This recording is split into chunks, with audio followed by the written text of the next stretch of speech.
അല്ല, ഈ കാര്യത്തിലെങ്കിലും ധാർമ്മികത ഉണ്ട് എന്നുള്ളതിൻ്റെ തെളിവല്ലേ അത്?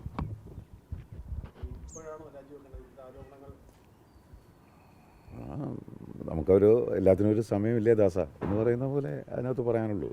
സമയത്ത് പുള്ളി കൃത്യമായിട്ട് അത് ചെയ്തു എന്നുള്ളതിൽ സന്തോഷമുള്ളത്, അത് സ്വാഗതം ചെയ്യുകയാണ് ചെയ്യുന്നത്.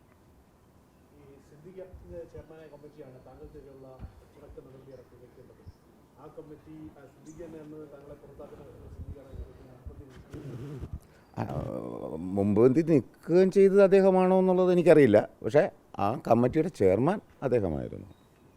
അതിന് അദ്ദേഹത്തിന് അവിടെ ഇരിക്കാനായിട്ട് ആ സമയത്ത് യാതൊരുവിധ ധാർമ്മികപരമായ ഒരു ഇതുമില്ലായിരുന്നു എന്നുള്ളത് സത്യമാണ്. ഞാനത് എഴുതി കൊടുത്തിട്ടെന്നുള്ളത് അതും സത്യമാണ്.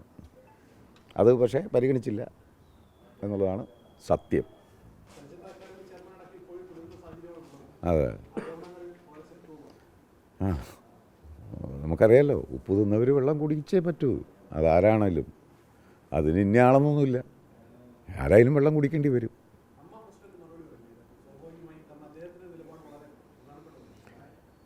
അദ്ദേഹം പണ്ടും പല കാര്യങ്ങളും നമുക്കറിയാം. അങ്ങനെ ഒരു മറുപടി പറയുമെന്ന് എനിക്ക് സംശയമുണ്ട്. അത് അദ്ദേഹത്തിനോട് ചോദിക്കേണ്ടി വരും. എനിക്കതിനെക്കുറിച്ച് അറിയില്ല. അത് അദ്ദേഹത്തിനോട് ചോദിക്കുകയല്ലേ നല്ലത്.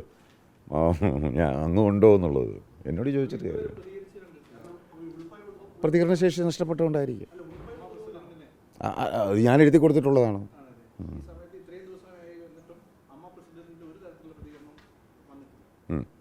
അതെ, എന്നെ സംബന്ധിച്ചിടത്തോളം ഇപ്പോൾ പറഞ്ഞ സംഘടനയുടെ പ്രസിഡന്റ് എന്ന നിലയ്ക്ക് ഞാൻ അതിനകത്ത് അംഗമായിരുന്നപ്പോഴാണ് എന്നെ സംബന്ധിച്ച് ആ ഒരു വിഷയമുള്ളത്. അത് അന്നേ ഞാൻ എഴുതി കൊടുത്തിട്ടുള്ളതാണ്. പ്രതികരണശേഷി അങ്ങേക്ക് നഷ്ടപ്പെട്ടോ എന്ന് ഞാൻ ചോദിച്ചിട്ടുള്ളതാണ്.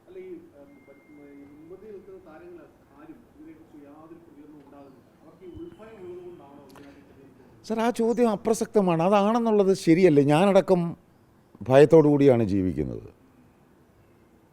കാര്യം നമുക്ക് എന്താണ്, ഒരു ആരോപണം ഉന്നയിക്കുകയോ അല്ലെങ്കിൽ ഒരു പ്രശ്നങ്ങൾ ഇതുമായിട്ട് സംസാരിക്കുകയോ അതൊക്കെ നമുക്ക് എല്ലാവർക്കും പറ്റും. പക്ഷേ ഇപ്പോൾ ഇത് ഞാനൊരു ആരോപണം അങ്ങയെക്കുറിച്ച് ഉന്നയിച്ചു. ആ ആരോപണം ഉന്നയിച്ചതിന് അങ്ങ് നേരെ വന്നൊരു മിസ്റ്റർ ഷമ്മി ഇന്ന പോലെയാണ്, അത് നീ പറഞ്ഞ് തെറ്റാണ് എന്ന് പറഞ്ഞാൽ നമുക്കത് മനസ്സിലാക്കാം. അപ്പോൾ എനിക്കത് പറയാം, അല്ല നിങ്ങൾ ഞാൻ പറഞ്ഞത് ശരിയാണ് എന്ന ന്യായീകരണം എനിക്ക് വെക്കാം. ഇത് പുറകിന്ന് വന്നിട്ട് അടി തരുന്ന അവസ്ഥ എന്ന് പറയുന്നത്, ഇരുട്ടടി തരിക എന്ന് പറയുന്നത്, അതെങ്ങനെ നമുക്ക് പൊരുത്തപ്പെടാൻ പറ്റുമോ അതുമായിട്ട്? അങ്ങനെയുള്ള ഉൾഭയത്തിലാണ് ഞാൻ. സത്യം പറഞ്ഞാൽ കുറച്ച് നാളായിട്ട് ഞാൻ സിനിമ വിട്ട് നിൽക്കുകയാണ്. ഞാനങ്ങനെ ഭയത്തിലാണ് പല സെറ്റുകളിലും കഴിഞ്ഞ കുറച്ച് നാളായിട്ട്. അപ്പോൾ അതുകൊണ്ട് ഞാൻ ഇനിയിപ്പോൾ ഇതൊക്കെ ഒന്ന് കലങ്ങി മറിഞ്ഞിട്ട് അതെന്താണ്, അത് പോസിറ്റീവാണെന്നുണ്ടെങ്കിൽ മാത്രമേ ഇനി ഞാൻ സിനിമ ചെയ്യുന്നുള്ളൂ എന്ന് ഞാൻ ഡിക്ലെയർ ചെയ്തിട്ടുള്ളതാണ്. പല പടങ്ങളിൽ നിന്ന് ഞാൻ ഒഴിവായിട്ടുമുണ്ട്. ഞാനായിട്ട് ഒഴിവായതാണ്, എന്നെ ആരും പുറത്താക്കിയതല്ല. ഒരു നിയമ വിദ്യാർത്ഥി കൂടിയാണ്. അല്ലല്ല, ഞാൻ 10ാം ക്ലാസ് വരെ പഠിച്ചിട്ടുള്ളൂ. നിയമം പഠിക്കുന്ന ആൾ ശരിക്കും അല്ല, നിയമം പഠിച്ച ആളും അല്ല, ഞാൻ നിയമബോധമുള്ള ആളാണ്. അപ്പോൾ ആ നിയമബോധമുള്ള ഒരു വ്യക്തി നിലയിൽ ഞാൻ ചോദിക്കുകയാണ്. അവർ ഒരുപാട് കേസുകളൊക്കെ നടത്തി ശീലവുമുണ്ട്, അതിപ്പോൾ പോരാട്ടത്തിലാണ്. ഞാൻ ചോദിക്കുന്നത്, നിലവിൽ ഈ വന്നിരിക്കുന്ന ആരോപണങ്ങൾ, ഈ ആരോപണങ്ങൾ മൊഴിയായിട്ടും പരാതിയുമായിട്ട് ഇനി നിയമത്തിൻ്റെ മുന്നിൽ വരണ്ടേ? അല്ലാതെ ഇതിന് എന്തെങ്കിലും ഒരു എത്രമാത്രം ഇത് വിജയിക്കും? സാർ, അതിൻ്റെ ചോദ്യത്തിന് മറുപടി കൃത്യമായിട്ട് അങ്ങ് ശരിക്കും പറഞ്ഞാൽ സർക്കാരിനോടാണ് ചോദിക്കേണ്ടത്. കാര്യം എന്താണെന്ന് പറഞ്ഞാൽ, ഈ ഹേമ കമ്മിറ്റി എന്ന് പറയുന്ന ആ ഒരു കമ്മിറ്റി എന്തിനാണ് നിയമിതമായത് എന്നുള്ളതാണ് നമ്മളതിനകത്ത് നോക്കണം. അവരുടെ ടൈംസ് ഓഫ് റെഫറൻസ് എന്തായിരുന്നു? നമ്മളങ്ങനെ ഒരു കമ്മിറ്റി നിയമിക്കുമ്പോൾ അതാണല്ലോ അതിനകത്ത് പ്രശ്നം. അങ്ങനെയാണെങ്കിൽ ഈ പറയുന്ന WCC എന്ന് പറയുന്ന സംഘടന കുറച്ചധികം ആരോപണങ്ങൾ അല്ലെങ്കിൽ അവരുടെ ഒരു പരാതി അങ്ങനെ ഒരു സബ്മിഷൻ സർക്കാരിന് കൊടുക്കുന്നു.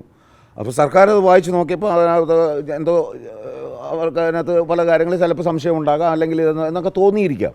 അതിൻ്റെ പുറത്തൊരു ഫാക്ട് ചെക്കിംഗ് കമ്മിറ്റി ആയിട്ടാണ് അതിനെ ഒരു സത്യം മനസ്സിലാക്കാൻ വേണ്ടിയിട്ടുള്ള അല്ലെങ്കിൽ അത് പരിശോധിക്കാൻ വേണ്ടിയിട്ടുള്ള ഒരു കമ്മിറ്റി ആയിട്ടാണ് അത് വന്നിരിക്കുന്നത്. അതിന് ശരിക്കും പറഞ്ഞാൽ അങ്ങനെ നോക്കുമ്പോൾ, സർക്കാരിൻ്റെ പോയിൻ്റ് ഓഫ് വ്യൂ നോക്കുമ്പോൾ അതിന് നിയമപ്രാബല്യമുണ്ട് എന്നാണ് എനിക്ക് ഒരല്പം നിയമബോധമുള്ള ഒരാളെന്ന നിലയ്ക്ക്. അത് മാത്രമല്ല, സുപ്രീം കോടതിയുടെ പല ഉത്തരവുകളും അതിനനുകൂലമായിട്ട് കിടപ്പുമുണ്ട്.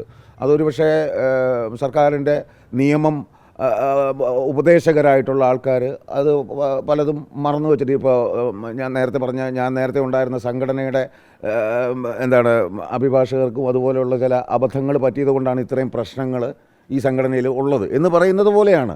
അപ്പോൾ നമുക്ക് ഭരണകർത്താക്കൾക്കോ അല്ലെങ്കിൽ ഈ പറയുന്ന ഒരു സംഘടനയുടെ നേതൃത്വത്തിലിരിക്കുന്നവർക്കോ അവർക്ക് ഈ നിയമബോധം ചിലപ്പോൾ ഉണ്ടാകണമെന്നില്ല. അതുകൊണ്ടാണല്ലോ ഈ പറയുന്ന ആ സംഘടനയുടെ പ്രസിഡന്റ് തന്നെ എന്നോട് പറഞ്ഞത് അങ്ങേക്ക് ഇതിനെക്കുറിച്ചൊക്കെ ഉള്ള ബോധം ഉള്ളതല്ലേ, അതുകൊണ്ട് എനിക്കൊരു റിപ്പോർട്ട് താ എന്ന് പറഞ്ഞ് എൻ്റെ അടുത്ത സ്ഥലത്ത് ഞാൻ റിപ്പോർട്ട് 2018 ഞാൻ കൊടുത്തിട്ടുണ്ട്. അതിൻ്റെ പേരിൽ നടപടി ഉണ്ടായിട്ടില്ല. അതൊക്കെ നടപടി ഉണ്ടായിരുന്നെങ്കിൽ ഒരു പക്ഷേ ഇത് ഇത്രയും പ്രശ്നങ്ങൾ ഉണ്ടാകില്ലായിരുന്നു എന്നുള്ളതാണ് എനിക്ക് പറയാനുള്ളത്. അത് അതിനകത്ത് പവർ ഗ്രൂപ്പ് എന്ന് പറയുന്ന വാക്ക് ഉപയോഗിച്ചിരിക്കുന്നത് ഹേമ കമ്മിറ്റിയാണ്.